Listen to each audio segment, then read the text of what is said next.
Good morning, student. Today I am going to tell you about the current electricity from the plus 2 class.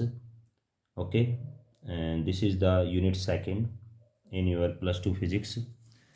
Let's start. Current electricity. Current electricity.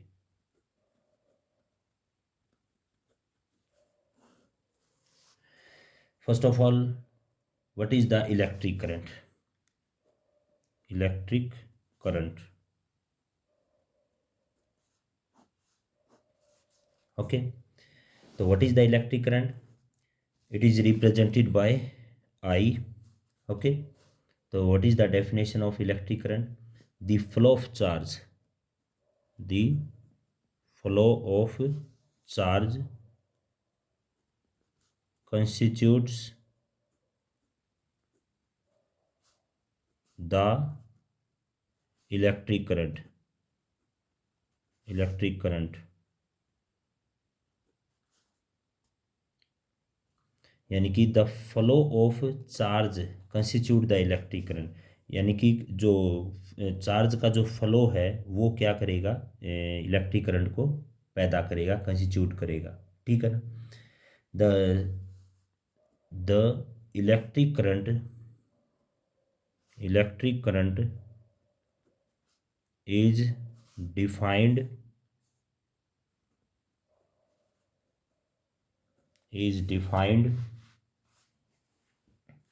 as the rate of flow of electric charge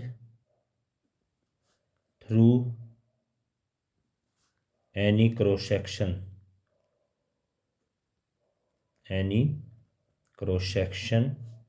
of a conductor।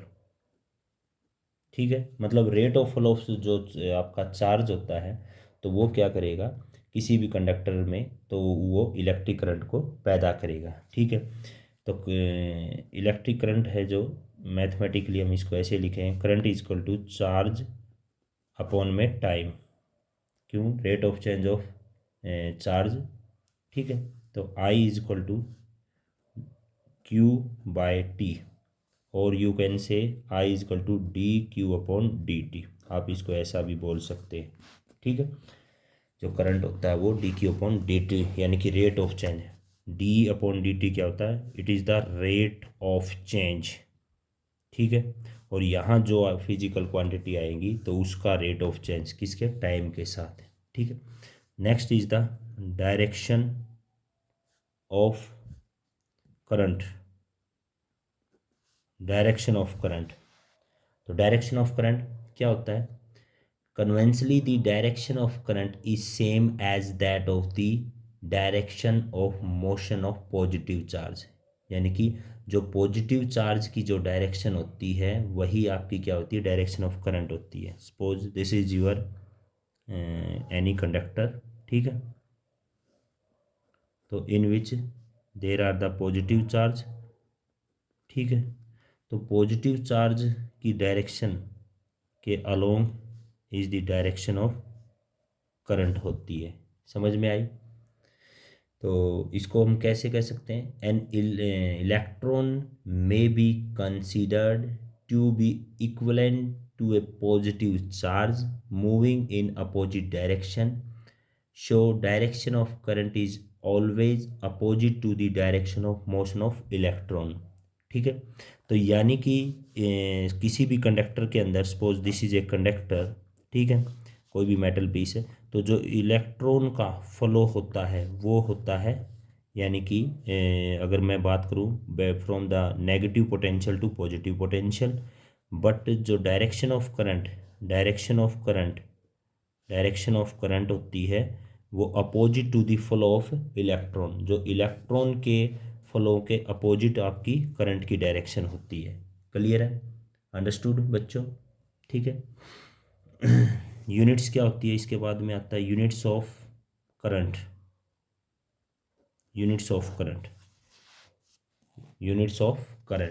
Okay, there are two types of units system. One in SI system, SI system, SI system.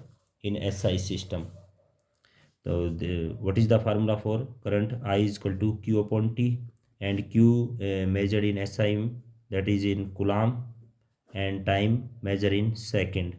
Coulomb per second is the unit for the current in SI system, and also it is called ampere. Also it is called ampere. Okay बच्चों. In second system of unit, CGS system, and in CGS system there are further divided into two subcategory. A part is the ESU of current, ESU of current, that is also called state ampere, stat ampere. ESU, electrostatic units of current, that is also named state ampere. Second, B part is the EMU of current, electromotive unit, and that is also called ab ampere. Okay, clear है? Okay, next, here the relation between EMU of current and ESU of current, relation between EMU of current and ESU of current. Okay, as we know, one EMU of current, one EMU, electromotive unit of current, is equal to 10 ampere of current के equal, 10 ampere, and 10 ampere of current is equal to 3 into 10 की power 10 ESU of current. 10 ampere of current is equal to 3 into 10 की power 10 ESU of current. So then therefore 1 ampere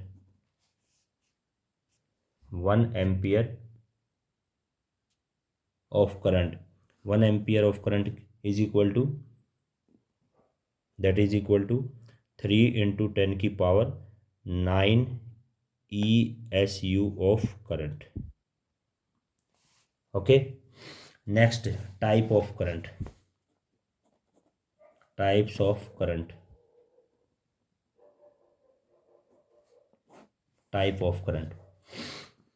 So here are, there are three types of current. One is the steady current, you can say also called direct current, okay. So what is the steady current? If the magnitude and direction of current does not change with time, the current is called to be steady current. okay, मतलब यदि जो आपका current का magnitude और direction यदि वो time के साथ चेंज ना होते हो, तो उस करंट को हम क्या बोलेंगे? That will be your direct current या स्टेडी करंट. सेकंड होता है variable current,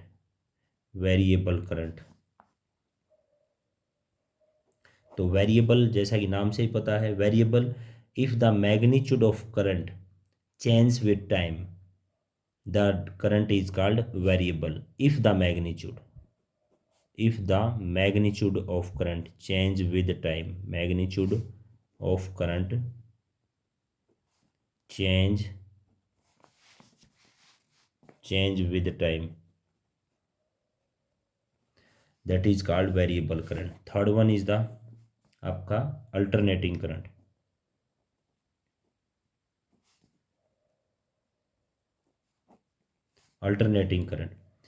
If the magnitude of current change continuously and direction change periodically, the current is called to be alternating current. okay, मतलब जो magnitude of current है वो तो change हो ही हो, लेकिन डायरेक्शन भी क्या हो, ये पीरियोडिकली चेंज हो, तो उस करंट को हम क्या कहते हैं? अल्टरनेटिंग करंट बोलते हैं. तो यदि हम इनका ग्राफ से स्टडी करें कि जो आपका स्टडी करंट है, वेरिएबल करंट है एंड अल्टरनेटिंग करंट, तो हम ऐसे ग्राफ हमें प्लॉट करने पड़ेंगे. Like here in the y-axis that is the current, and here this is your time।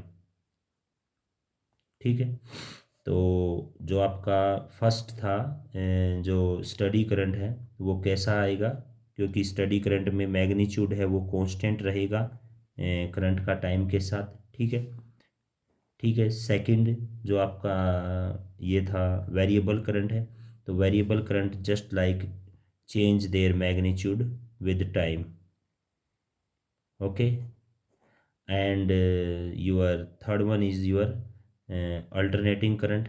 Okay, तो अल्टरनेटिंग करंट क्या होगा, बेसिकली अल्टरनेटिंग करंट आप यहाँ दिखाओगे, जैसे ये है आपका आई, ठीक है, और ये आपका क्या है, दैट इज़ योर टाइम।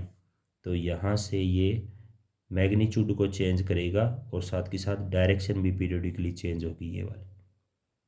ठीक है, that is your this graph is the alternating current. Okay, ये ऐसे वेरी करेगी, इसमें डायरेक्शन भी चेंज हो रही है, साथ में आपका मैग्नीट्यूड भी पीरियडिकली चेंज हो रहा है। ठीक है, डायरेक्शन ये इसमें पीरियडिकली हो रही है चेंज। नेक्स्ट है होम लॉ।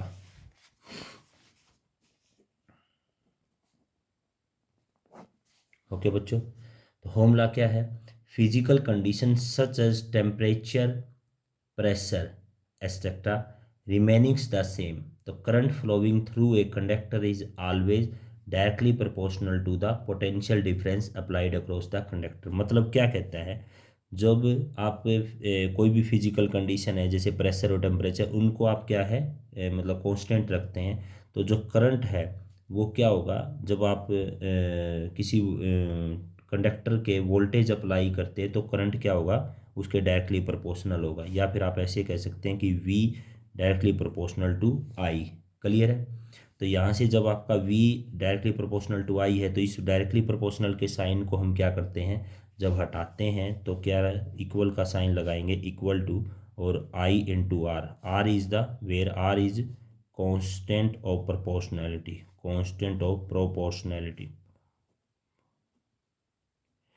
आर क्या है, कांस्टेंट ऑफ प्रोपोर्शनैलिटी। क्लियर है, तो यहाँ से हम क्या कर सकते हैं, इक्वेशन फर्स्ट से तो आर हो जाएगा V अपॉन आई के इक्वल हो जाएगा। ठीक है बच्चों, तो यहाँ से हम उसकी मैथमेटिकली डेफिनेशन भी दे सकते हैं किसकी, आपके इस कांस्टेंट ऑफ प्रोपोर्शनलिटी जिसको हम क्या कहते हैं, that is your resistance called. Clear है, तो when we plot a graph between potential difference and the current, then such kind of graph we got it, V along the x-axis and I along the y-axis, then such kind of graph we will obtain। okay, this is a straight line graph। okay, so from this graph the value of resistance we can say depends upon on which factors, तो here r is depends on which factor, ऐसे कौन कौन से factor है जिन पे are क्या है depend करेगा, वन बाय वन हम करेंगे। तो नंबर वन, आर किसके ऊपर डिपेंड करेगा, length of conductor. Second, area of cross section, area of cross section of conductor। third one is temperature of conductor। okay, so from here units of resistance, next this is units of resistance। तो here from the mathematical relation R is equal to V upon I, we know that। तो V measure in volt and I measure in ampere, तो volt per ampere or you can say that is also called ohm। okay, so the resistance of the conductor is called to be 1 ohm। when we define the definition of 1 ohm, the resistance of conductor is called to be 1 ohm if a potential difference of 1 volt, potential difference of 1 volt causes 1 ampere current to flow through it. Causes 1 ampere current flow through it. That is called the 1 ohm resistance. Okay. Next one, causes of resistance. Cause of resistance in a conductor. तो देखो बच्चों, मतलब किसी conductor में जो resistance का क्या कारण है ये हमें पता करना है। तो हमें पता है ए रेजिस्टेंस, रेजिस्टेंस इज एन, क्या होता है रेजिस्टेंस, रेजिस्टेंस क्या होता है बच्चों, क्योंकि ये क्या करता है, अपोजिशन करता है, क्या, to the flow of current, current का जो फ्लो हो रहा है उसका क्या करेगा, ये अपोज करेगा। ठीक है। तो किसी भी कंडक्टर के अंदर क्या होता है, there are large number of free electrons होते हैं, समझ में आए। तो जो जब भी आप क्या करते हैं, पोटेंशियल डिफरेंस अप्लाई करते हैं उस एंड ऑफ द कंडक्टर के, तो जो फ्री इलेक्ट्रॉन्स है ना वो क्या करना शुरू कर देंगे, मूव करेंगे, किससे, हायर एनर्जी के साथ है। तो जो फ्री इलेक्ट्रॉन है वो साथ के साथ क्या करेंगे, एक दूसरे के साथ वो कोलाइड करेंगे, और दूसरे जो एटम्स है कंडक्टर के उनके साथ भी, और जिसी के कारण क्या होगा, वहाँ पर जो फ्लो ऑफ करंट का वो ऑब्स्टेकल हो जाएगा। ठीक है, यही कारण है जो रेजिस्टेंस का किसी भी कंडक्टर के अंदर है। तो क्या हो जाएगा, इन्हें, अच्छा, a resistance is an obstacle,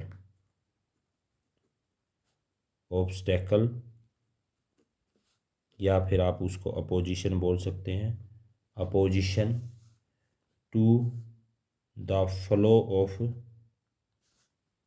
current in a conductor, there are large number of free electron.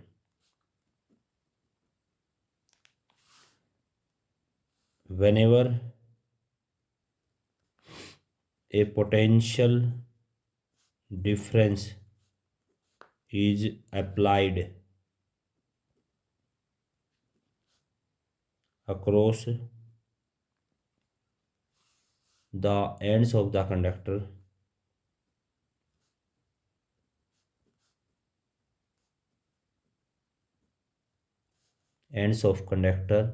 the free electron move with higher energy.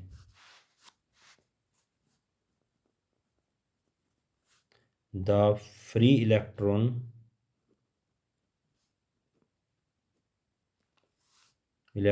collide among themselves and with the atoms of conductor and cause obstacle to the flow of current. Okay बच्चों, next है specific resistance. Specific resistance क्या होता है, specific resistance जिसको आप resistivity भी बोलते हैं, रजिस्टिविटी। ठीक है। तो the resistance of conductor is always किसके डायरेक्टली प्रोपोर्शनल होता है, जो रेजिस्टेंस होता है वो लेंथ ऑफ द कंडक्टर के डायरेक्टली प्रोपोर्शनल होता है। सेकंड क्या है, जो रेजिस्टेंस है that is inversely proportional to the area of cross section of the conductor. Okay, when from equation first and second, R is directly proportional to L upon A. When we remove this sign of proportionality, we add some constant, then R is equal to rho, that is the constant, L upon A. That rho is called constant of proportionality. constant of proportionality,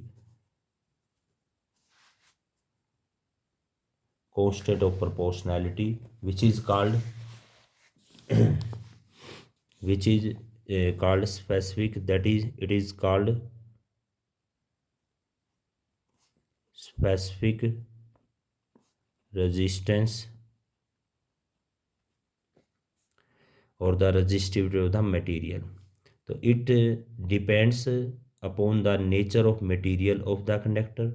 It is independent of length and area of cross section.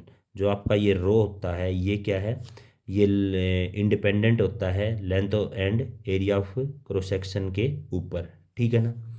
तो from ये रो होगा यहाँ से आपका R into A by L, क्योंकि जो R है वो rho into L by A है. तो जब रो आप लिखेंगे तो R into A by L हो जाएगा, ठीक है.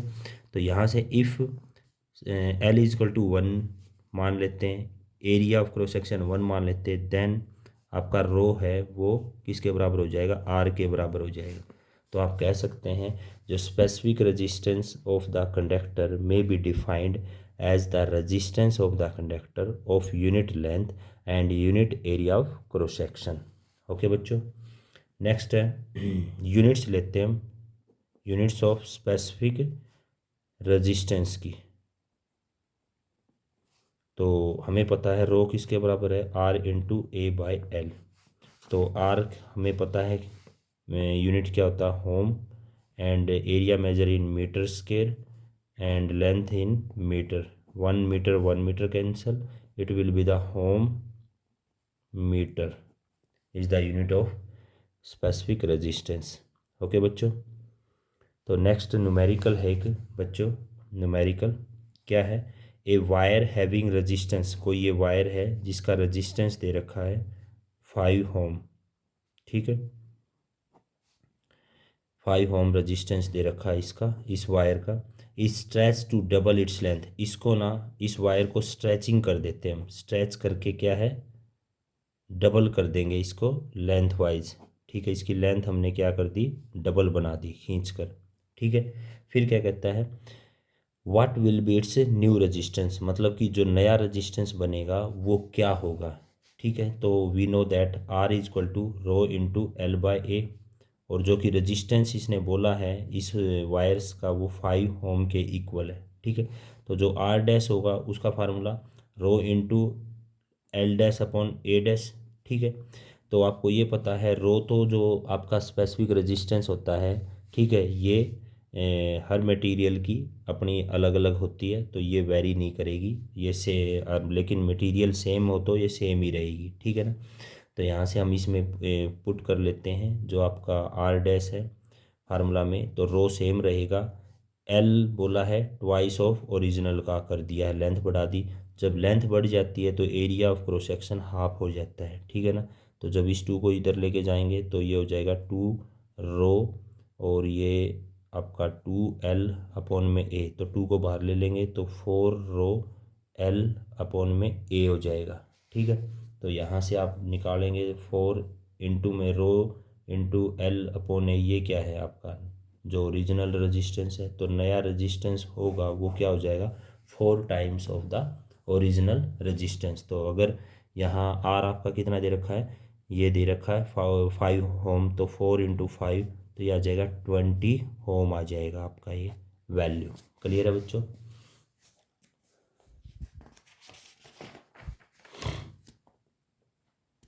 नेक्स्ट है इसके बाद में कंडक्टेंस. कंडक्टेंस को हम कैपिटल जी से रिप्रेजेंट करते हैं बच्चों, ठीक है. तो कंडक्टेंस क्या होता है, ये रेसिप्रोकल ऑफ द रेजिस्टेंस होता है. कंडक्टेंस क्या होता है, रेसिप्रोकल ऑफ द रेजिस्टेंस. तो अब यहाँ से यूनिट्स क्या आ जाएगी कंडक्टेंस की, तो रेजिस्टेंस का होम होता है, तो ये हो जाएगा होम इनवर्स बोल दो इसको, होम इनवर्स, या फिर इसको दूसरा हम महो भी बोल सकते हैं, ठीक है ना. और तीसरा हम इसको क्या बना सकते हैं, क्योंकि रेजिस्टेंस की क्या होती है वी अपॉन आई, तो इसका उल्टा हो जाएगा यानी कि एम्पियर और वोल्ट हो जाएगा इसकी यूनिट, किसकी कंडक्टेंस की। ठीक है, नेक्स्ट है कंडक्टिविटी। कंडक्टिविटी को सिग्मा से रिप्रेजेंट किया जाता है। ठीक है, तो क्या होती है कंडक्टिविटी?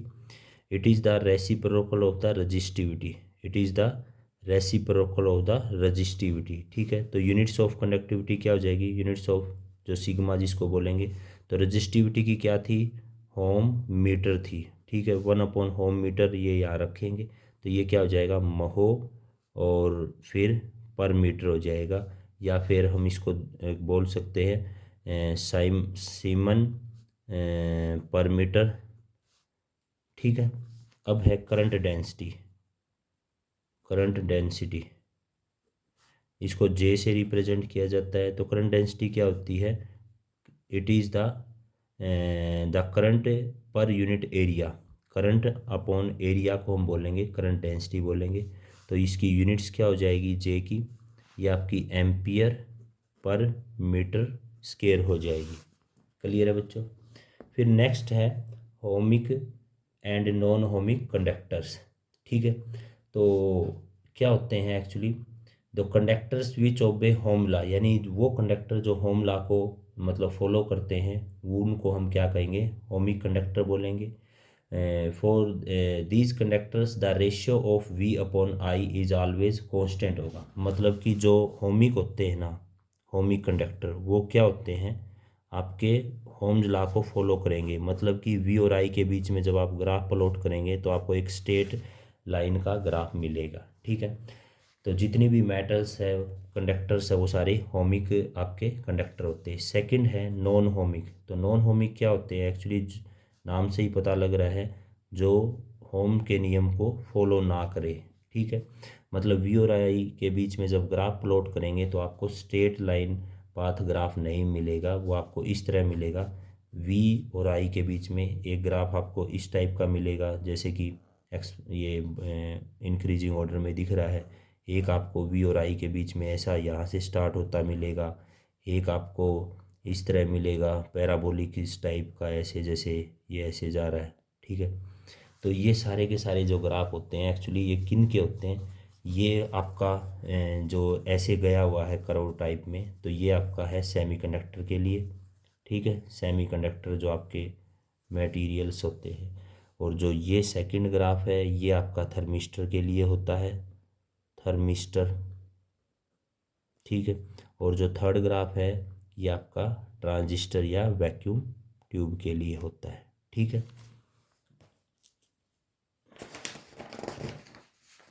तो आज के लिए इतना ही बच्चों। कल फिर हम नई वीडियो के साथ मिलेंगे। ठीक है, तो आपको ये वीडियो कैसी लगी आप कमेंट करके बताएंगे। और अगर आपको लाइक करना इस वीडियो को, चैनल को सब्सक्राइब करना, और ज़्यादा से ज़्यादा वीडियो को शेयर करना। धन्यवाद। आपका दिन शुभ हो।